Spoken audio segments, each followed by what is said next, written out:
ભાગોમાં વાતાવરણમાં પલટો થયો છે।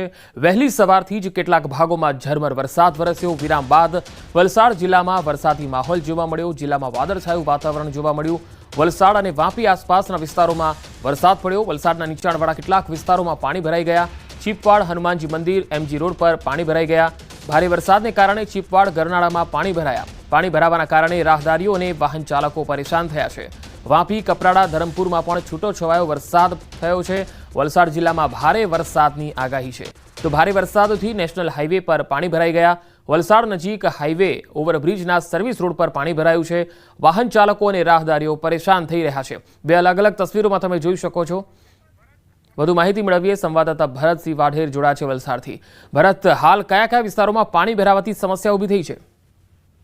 बिल्कुल पंकज, वहेली सवारथी जिल्लामां तमाम तालुकाओमां सार्वत्रिक वरसाद छे। जो के सौथी वधु वरसाद वलसाड शहेरमां नोंधायो छे। वलसाडमां अत्यार सुधी 2 इंचथी वधारे वरसाद नोंधायो छे। जो के आटला 2 इंच वरसादमां पण वलसाडना अनेक विस्तारोमां रस्ताओ पाणी थई गया हता।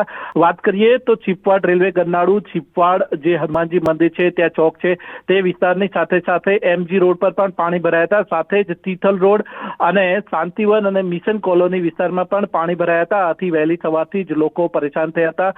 લોકો ઘરની બહાર નીકળતા લોકોએ પરેશાનીનો સામનો કરવો પડ્યો હતો। રાહદારીઓ અને વાહન ચાલકો પરેશાન થયા હતા। જો કે વલસાડના રેલવે ગરનાળાઓ ચીપવાડ અને મોગરાવાડી રેલવે ગરનાળામાં પણ પાણી ભરાઈ જવાને કારણે વાહન વ્યવહાર ઠપ થઈ ગયો હતો। આથી કલાકો સુધી લોકોએ અવરજવરમાં મુશ્કેલી થઈ હતી। સાથે જ વાહન ચાલકોએ પણ પરેશાનીનો સામનો કરવો પડ્યો હતો। જો કે અત્યારે વલસાડનું જોર ધીમું થયું છે। વરસાદનું જોર ધીમું થયું છે। આથી લોકોએ રાહત અનુભવ્યો છે। પરંતુ વહેલી સવારે વરસેલા 1.5 થી 2 इंच वरसादमां ज वलसाडना अनेक विस्तारोमां रस्ताओ पाणी थई गया हता अने वलसाड नगरपालिकानी सिस्टम जवाब आपी गई हती। जी भरत, आभार माहिती आपवा माटे। राज्यना घणा भागोमां वातावरणमां पलटो आव्यो। पंचमहाल जिल्लाना घोगंबा तालुकाना पूर्व विस्तारमां वरसादी माहोल जोवा मळ्यो। वहेली सवारथी ज बोरचाठा, कांठू, गजापुरा, हड़पा सहितना गामोमां वरसादी माहोल जोवा मळ्यो। हळवा अने भारे वरसादी झापटाथी पवन पण साथे साथे जोवा मळ्यो अने तेना कारणे वातावरण जे छे ए ठंडुगार बनी गयुं। पवन साथे झापटा अने खेडूतोने हवे વધુ सारो वरसाद आवे तेवी पण आश छे। વધુ માહિતી મેળવીએ ફોનલાઈન પર સંવાદદાતા રાજેશ જોશી જોડાયા છે। રાજેશ, પંચમહાલમાં માત્ર ઘોગંબામાં જ છે કે પછી જિલ્લાના અન્ય તાલુકાઓમાં પણ વરસાદ છે? पंकज, पंचमहाल जिल्लाना घोगंबा तालुकाना पूर्व विस्तारों वहेली सवारथी ज वातावरणमां पलटो आव्यो छे अने साथे साथे जे वरसाद छे तेनुं आगमन थई रह्युं छे। क्यांक हळवा अने भारे झापटा साथे वरसाद थता खेतरो पण हाल पाणी थया छे। हाल पण जे प्रकारना जे दृश्यो जोवा मळी रह्या छे जेमां पण अविरतपणे मेघराजानुं जे आगमन छे ते जारी जोवा मळी रह्युं छे। जो के आ वरसादथी खेडूतोने डांगરના पाकने फायदो थवानी एक आशा बंधाय छे। वहेली सवारथी पंचमहाल जिल्लाना अन्य विस्तारोमां पण वातावरणमां पलटो आव्यो हतो, परंतु जे वरसादी माहोल छे ते मात्र ने मात्र घोगंबा तालुकाना ग्राम्य विस्तारोमां हाल जोवा मळी रह्यो छे। जी राजेश, आभार माहिती आपवा माटे। 4 जिल्लामां बपोरे 1 वाग्या सुधी ऑरेंज एलर्ट जोवा मळ्युं छे। खास हवामान विभागे कह्युं छे बपोरे 1 वाग्या सुधी 4 जिल्लामां भारे वरसाद थई शके छे, जेमां वलसाड, नवसारी, भावनगर अने अमरेलीमां भारे वरसाद थई शके छे। 17 जिल्लामां येलो एलर्टनी आगाही हवामान विभागे जारी करेली छे। तो बपोरे 1 वाग्या सुधीमां गुजरातना अनेक भागोमां धोधमार वरसाद पड़ी शके छे, जेमां वलसाड, नवसारी, भावनगर अने अमरेलीमां भारे वरसादनी संभावना छे, ज्यारे अन्य 17 जिल्लामां येलो एलर्ट अपायुं छे। सारो वरसाद क्यारे पड़शे? हाल आ सवाल दरेकने थई रह्यो छे। हवामान निष्णात अंबालालना मते हजू सारा वरसाद माटे सप्ताहनी राह जोवी पड़ी शके छे।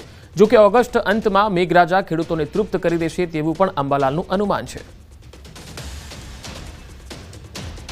સૌરાષ્ટ્રમાં વરસાદે વિરામ લઈ લીધો છે અને સૌરાષ્ટ્રમાં ખાસ વરસાદની રાહ જોવાઈ રહી છે। ત્યારે હવે આગામી દિવસોમાં વાતાવરણ કેવું રહેશે, વરસાદ કેવો રહેશે તે આપણે જાણીશું હવામાન નિષ્ણાત અંબાલાલ પટેલ પાસેથી। કાકા, જે રીતે અત્યારે તો વરસાદનો વિરામ છે અને વરસાદની રાહ પણ જોઈ રહ્યા છે, કારણ કે સિંચાઈનો સમય પણ થઈ ગયો છે, તો હવેનું વાતાવરણ કેવું રહેશે? અત્યારે હાલ વરસાદનો બ્રેક છે। સૌરાષ્ટ્રની વાત કરીએ તો પાણી વાળવાનું ચાલુ કરી દીધું છે, કારણ કે વરસાદની રાહ જોઈને બેસી રહેવાય નહીં। આગાહી પ્રમાણે બેસી રહે તો મોરાત મળે નહીં। તો કાકા, હવે સિસ્ટમ સક્રિય થશે અને વરસાદ આવશે ખરો? વરસાદ આવશે, પણ અત્યારે કંઈ ઝાપટા પડી રહ્યા છે એ પૂરી ફાંસ પણ પલટતી નથી। તો ક્યારથી સિસ્ટમ સક્રિય થશે, ફરી રાઉન્ડ ક્યારથી શરૂ થશે? તારીખ 18 થી 22 બંગાળનો ઉપસાગર અને અરબી સમુદ્ર બંને સક્રિય થવાની શક્યતા રહેશે. એટલે અરબી સમુદ્ર સિસ્ટમ અને બંગાળ ઉપસાગરની સિસ્ટમ તારીખ 17મી ઓગસ્ટે સક્રિય થશે અને આ સિસ્ટમની અસર લગભગ ગુજરાત તરફ આવતા પૂર્વ મધ્યપ્રદેશમાં આવતા 18 તારીખની આસપાસ આવશે અને 19, 20, 21, 22 અને 24 સુધીમાં ગુજરાતના ઘણા ભાગોમાં વરસાદ થશે. અલબત્ત કેટલાક ભાગમાં ભારેથી અતિભારે વરસાદ થવાની શક્યતા રહેશે, જેમાં આ વખતે દક્ષિણ સૌરાષ્ટ્રમાં પણ વરસાદ થવાની શક્યતા રહેશે, કારણ કે અરબી સમુદ્ર પણ સક્રિય છે. એટલે દક્ષિણ સૌરાષ્ટ્રના ઉના, મહુવા, ભાવનગર આ ભાગોમાં ભારે વરસાદ થવાની શક્યતા રહેશે. જૂનાગઢના ભાગોમાં પણ ભારે વરસાદ થવાની શક્યતા રહેશે. ગીર સોમનાથમાં વરસાદ ઓછો છે, ત્યાં પણ વરસાદ થવાની શક્યતા રહેશે. જામનગરમાં પણ હજુ વરસાદના જે ઝાપટા પડી રહ્યા છે એ કંઈ રોડ પલળે એવા પણ નથી પડી રહ્યા, એવા વાવડ છે. ત્યારે જામનગરમાં પણ વરસાદ થવાની શક્યતા રહેશે અને પશ્ચિમ સૌરાષ્ટ્રના ભાગોમાં પણ વરસાદ થવાની શક્યતા રહેશે. ઉત્તર સૌરાષ્ટ્રના ભાગોમાં પણ વરસાદ થવાની શક્યતા રહેશે.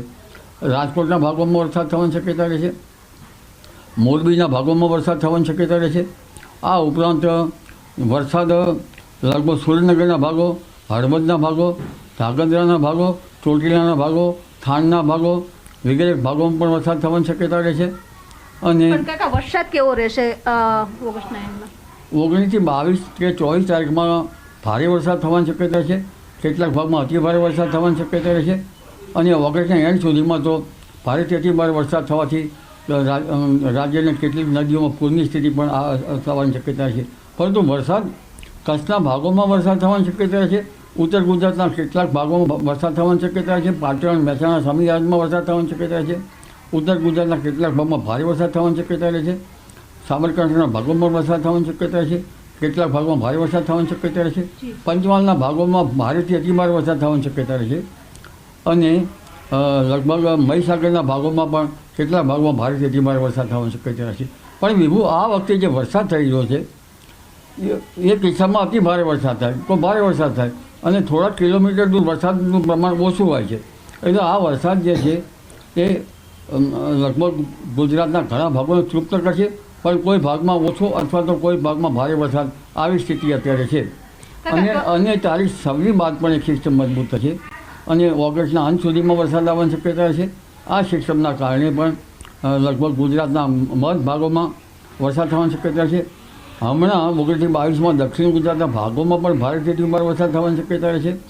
તાપી નદીના જળસ્તરમાં વધારો થવાની શક્યતા છે. આ ઉપરાંત લગભગ ગુજરાતની ઘણી નદીઓમાં પૂરની સ્થિતિ રહેશે. એટલે વરસાદમાં એકાએક આ સ્પેલ આવી, ભારે વરસાદનો સ્પેલ આવી જાય છે અને ભારેથી અતિભારે વરસાદ વરસાવતા કેટલીક નદીઓ પૂરની સ્થિતિ રહેશે. નીચાણવાળા ભાગોમાં ખાસ ધ્યાન રાખવાની જરૂર છે. પશુપાલકોએ ધ્યાન રાખવાની જરૂર છે વાળામાં. પરંતુ વિભુ આ વખતે મેળાઓ ઘણા છે, એટલે લગભગ ઓગસ્ટના મેળાઓમાં તો બહુ અસર ઓછી થવાની શક્યતા રહે છે. હમણાં પણ હજુ કેટલા દિવસ લોકોએ સારા વરસાદની રાહ જોવી પડશે? હવે તારીખ 18 થી 22માં વરસાદ આવવાની શક્યતા રહે છે. તે પૂર્વે કંઈક ઝાપટા આવી જાય તો સારું.